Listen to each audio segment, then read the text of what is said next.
Jarumi Lawan Ahmad ya sake bayyana a wani sabon shiri mai dogon zango wanda Ali Nuhu ya ɗauki nauyi mai suna Gargada.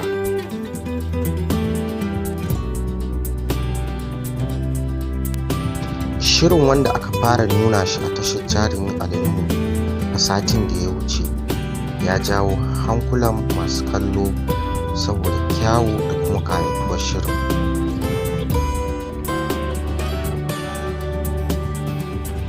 Shiri ne mai matuƙar jan hankali saboda shirin ya samu tsaruwa ne daga marubucin labarin Izzar So, wato Nura Mustapha Waye.